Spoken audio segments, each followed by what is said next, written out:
Eu decidi que eu iria com ela para a Bahia, pensando na minha mãe, porque assim, por mais que eu estava bem com meu avô, mas eu era uma menina, eu precisava da minha mãe.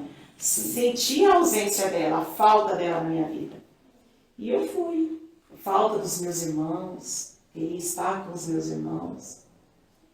E voltei para a Bahia, em meados, né?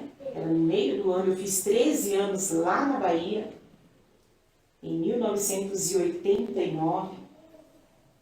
Só que muitas coisas aconteceram, não sei se vale a pena, de repente não vale a pena contar tantas coisas com tantos detalhes, mas são coisas que faz parte da nossa história, faz parte da nossa vida. Mas eu fiquei ali, foi no mês de julho que eu cheguei, no começo de julho, eu fiquei até outubro. Julho, agosto, setembro, outubro. Foram 3 meses que eu perdi mais de 10 quilos durante 3 meses. Foram 3 meses eu tive que passar por uma situação muito difícil, e eu não tinha estrutura para lidar com aquilo, eu não tinha apoio. Eu não tinha com quem conversar. Uma coisa que eu digo hoje para os pais, para as mães, é muito importante que nós sejamos amigos dos nossos filhos, que a gente venha abrir venha sentar à mesa e venha abrir dar essa abertura de diálogo. Não estou julgando a minha mãe, mas assim, eu estou falando em um outro contexto, né, em uma outra época, uma outra cultura até, né, que os pais, era assim, os filhos só tinham que obedecer. Então, assim, eles não tinham vez, não porque eles eram maltratados, era cultura. Era cultura. É igual os pais antigamente, assim, a forma deles demonstrar amor era dando roupa, sapato, de comer, isso era uma forma. Você não vê ninguém das antigas falar com o filho, eu te amo, ter a preocupação. Então a forma deles era o quê? Formar mulheres, homens e durões, né? Eles não demonstravam sentimentos, né? né? Eu tô com 37 anos, acho que eu venho escutar te amo dos meus pais agora. Nunca tinha escutado quando menor, porque não tem costume. Não tem costume. O amor, a expressão do amor, a linguagem do amor deles é diferente. E às vezes a gente precisa ouvir, precisa sentir, né, não só a comida, a roupa, a casa, mas sentir que tem alguém ali, precisa ouvir. Mas ainda bem que isso vem mudando muito, né, as pessoas, o acesso à informação é muito importante. E o legal da gente, principalmente no meio evangélico, é que a gente não perpetue aquilo que nos fez mal. Porque tem pessoas que assim, quando eu era mais nova eu apanhava que chega a desmaiar. Quando eu tiver meus filhos eles vão apanhar e vou fazer a mesma coisa. Minha mãe me amaldiçoava, aí tem os filhos, amaldiçoam os filhos. Então o interessante é a gente barrar aquilo que nos causou dor lá na nossa infância, na nossa adolescência e tentar ser melhor. Como pais hoje, ter uma proximidade, ter uma amizade, ter um diálogo mais leve, né? Então eu acho que às vezes as pessoas falam, eu fui criada assim, não tem que continuar. Você pode colocar um final ali e construir uma nova história. Você não precisa passar adiante aquilo que te fez mal, né? Exatamente. Às vezes a gente vai assim, como que você vai dar aquilo que você não recebeu? Mas você pode dar aquilo que fez falta, né? Aquilo que te fez falta. E hoje você está contando e você deixa bem claro que era um contexto totalmente diferente, né? Mas isso não acabou, não livrou de ter sequelas, né? Não deixa de ter sequelas, né? Por exemplo, assim, hoje eu tenho os 9 filhos do meu padrasto, né? Eu tenho comunhão com eles e eu amo eles, assim, eu posso dizer assim, é amor de irmão. E eu sinto que todos eles também têm por mim, não só por mim, mas por todos os meus irmãos, o mesmo sentimento. Isso na forma de falar, isso na forma de nos receber, o carinho, a atenção. Eu acho que não posso falar são coisas que valem a pena, mas eu falo em recompensa, né? Em recompensa. Então, assim, a nossa recompensa por tudo isso que passou foi a família que nós ganhamos. Eu gostaria de deixar isso aqui bem claro, né? Para todos os 9 filhos que não foram gerados do útero da minha mãe, mas que minha mãe os ama como se tivesse gerado, E né? vice-versa. Não foram os filhos que ela colocou no mundo, que saiu dela, mas foram os filhos que entraram dentro dela. E eu creio que cada um deles podem testificar o que eu estou falando. E assim, o carinho que eu tenho, consideração, respeito, eu respeito eles. Então, assim, o muito difícil foi quando eu voltei com a minha mãe, já com os meus 13 anos, que o olhar do meu padrasto para mim não era mais como a filha da minha mãe, mas seria como de repente, uma pessoa que ele também pudesse ter algum tipo de relacionamento. Então, é muito difícil para mim para falar.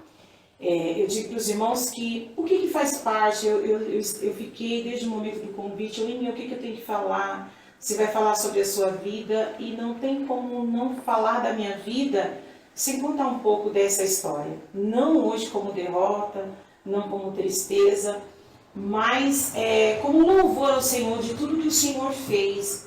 Os planos do inimigo foram frustrados, tudo aquilo que ele quis causar, o que ele quis levantar na nossa vida, na nossa família, caiu por terra ali. Mas assim, foram 3 meses, porque nós congregávamos em uma igreja, então eu falava assim, se eu falar na igreja o que ele quer, eu vou causar escândalo, porque todos nós éramos cristãos. Assim, uma família assim, acima de qualquer suspeita. Ele era um homem respeitado na igreja. Eu falava assim, se eu contar para a família do meu pai, eles não são cristãos, ele vai matar ele.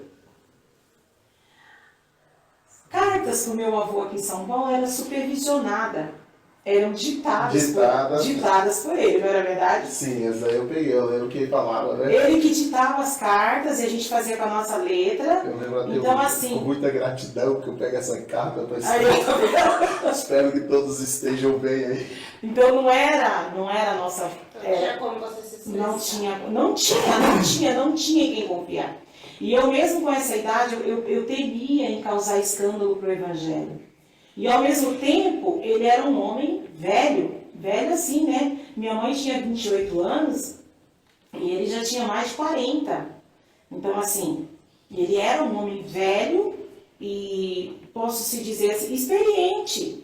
E assim, então ele usava da experiência dele para falar assim, olha, se você contar para sua mãe, a sua mãe está grávida, ela vai perder o bebê. Se você contar para sua mãe, eu vou falar que é mentira, ela vai acreditar em mim, porque no começo você não queria que a gente casasse, mas não queria que eles casassem, porque eu queria vir embora para São Paulo. Entendeu? Era por isso que eu não queria.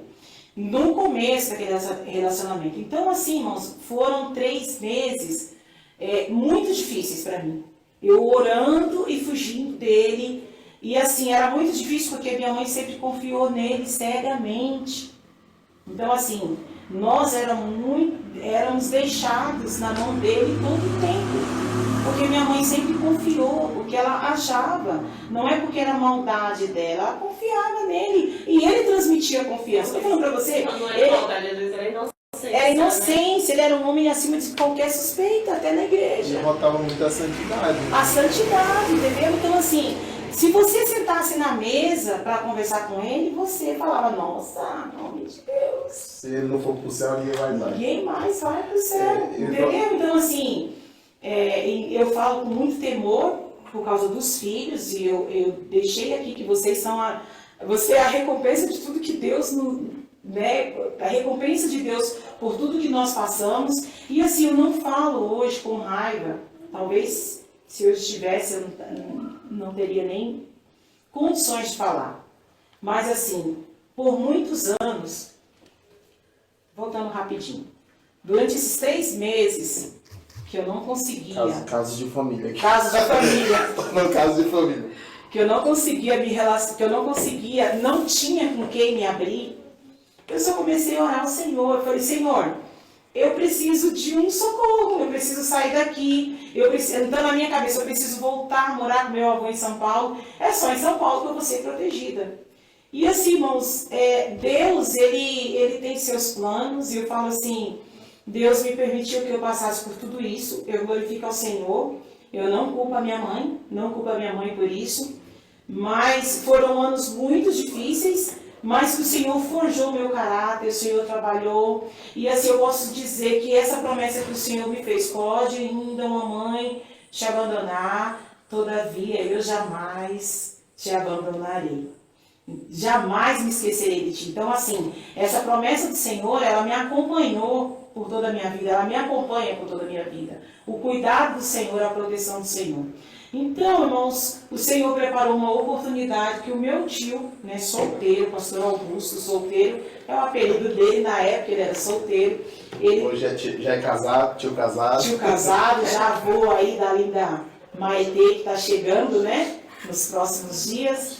E o meu tio, ele teve uma oportunidade de passar as férias. E ele foi sem me avisar.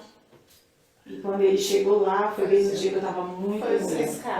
Foi. Eu me lembro assim, eu cheguei da escola, eu estava de manhã, eu almocei, arrumei a cozinha, eu deitei no quarto, estava dormindo, né? E ali, só que eu não estava dormindo, estava chorando. Eu falei, Deus, até quando? Aí eu comecei, porque eu não conseguia nem tirar nota na escola, eu vou reprovar de ano, porque eu não consigo tirar nota. Deus, quando que isso vai mudar, né? O que o Senhor vai fazer? Que socorro! E aí, depois de chorar muito na cama, eu levantei, fui pro banheiro, fiquei lá tomando banho, mas tentando disfarçar um pouco. E aí eu vejo as criançadas gritar, tio solteiro chegou, tio solteiro chegou. Era atração, quem andava rápido, nós tentava acompanhar ele. Até hoje ele andava rápido. Era a atração lá quando ele chegou. Então, tio solteiro chegou, meu Deus, quando eu ouvi, eu me troquei de roupa rapidinho, saí pra sala. E eu falei assim, tio, se o senhor foi embora hoje, eu vou com o senhor. Minha mãe estava grávida do Eliezer, já estava com 3, 4 meses. Não posso, você é uma das meninas mais velhas, eu estou grávida, eu preciso de você, você não vai. Você vai ficar, irmãos. Gente, foi muito difícil. Mas o Senhor é bondoso, né? Eu cheguei um dia para ele e falei assim, olha, eu estava aqui sozinha. Eu não tinha para quem contar. Só que se eu contar com meu tio vai ficar do meu lado. Ele vai, por certo, com medo de ser descoberto, né? Então, assim, o Senhor me livrou daquela situação, me livrou da mão dele, o Senhor não permitiu que acontecesse. O intento, né? Eu não falo o intento dele, porque às vezes as pessoas são levadas por ações malignas na sua vida. Não era, se tivesse talvez no seu momento de lucidez, não teria pensado daquela forma, né? Mas eu falo que os projetos do inimigo sobre a minha vida, eles não permaneceram de pé. Não porque eu sou boa, não porque eu fiz alguma coisa, mas porque é a misericórdia do Senhor. Que foi a misericórdia do Senhor que levou meu tio até ali.